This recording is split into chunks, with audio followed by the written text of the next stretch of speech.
조세의 상대적 부담에 대한 설명으로 옳지 않은 것은 이런 문제입니다.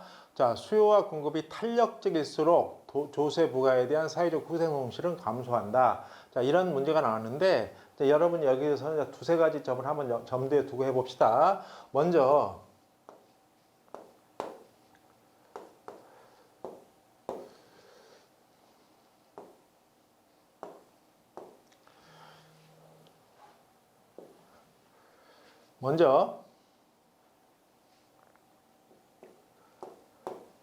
조세 부과를 한다는 건 S 프라임만큼 이렇게 올리는 게 일반적으로 생산자한테 조세를 전가할 때는 부과를 하게 되면 이렇게 되는 게 전형적인 그림입니다.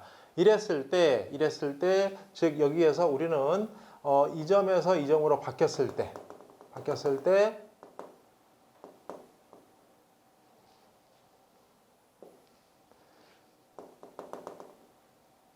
이 부분만큼이 수생 손실입니다. 자, 그런데 한번 똑같은 상황이지만 만약 수요 함수만 바꿔볼게요. 이런 식으로.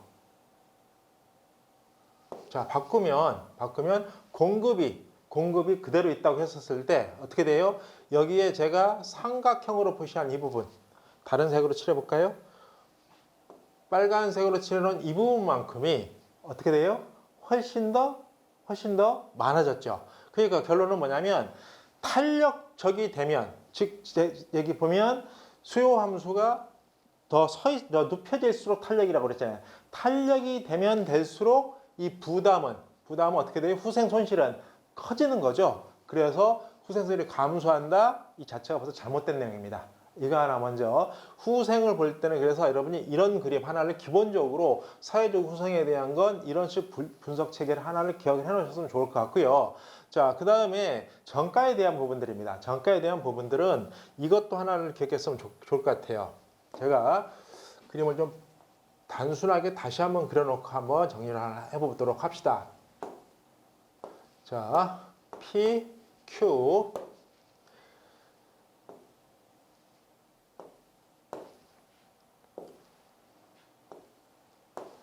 자, 이제 또 똑같은 상황에서 이번에는 지금 어떤 내용을 분석할 거냐면요. 조세를 부과했더니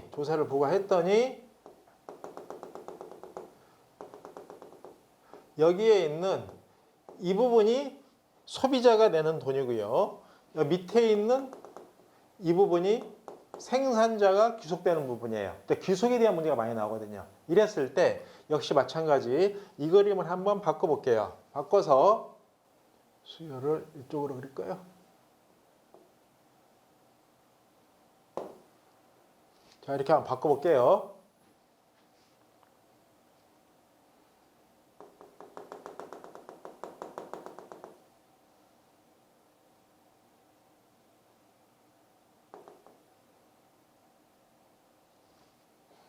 지금 어떤 걸 보여드리려고 하는 거냐면 소비자가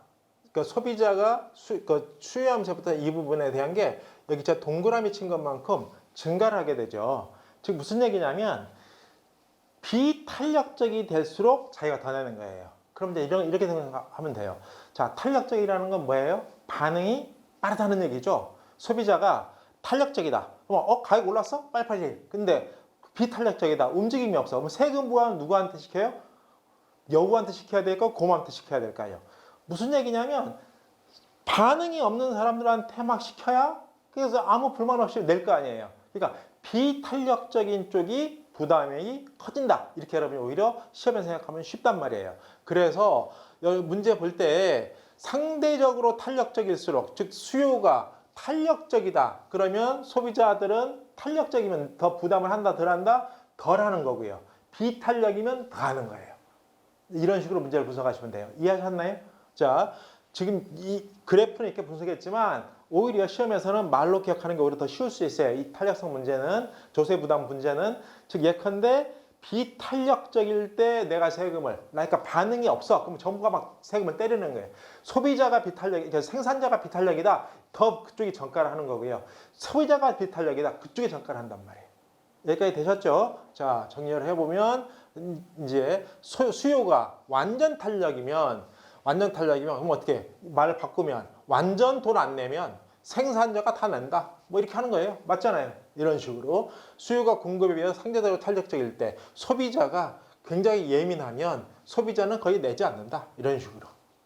됐죠? 생산자에게 조세가 부과되면 단위당 조세액 중 소비자에게 전가되는 부분만큼 소비자가 내는 만큼 가격이 올라가게 돼요. 그래서 시작 가격이 상승하죠. 근데 만약 소비자에게 조세가 부과되면 거꾸로 수요 곡선에다 그림을 하게 되면 내려가게 되겠죠. 그래서 시작 가격이 하락한다. 이런 식으로 문제를 풀면 될 듯 합니다. 자.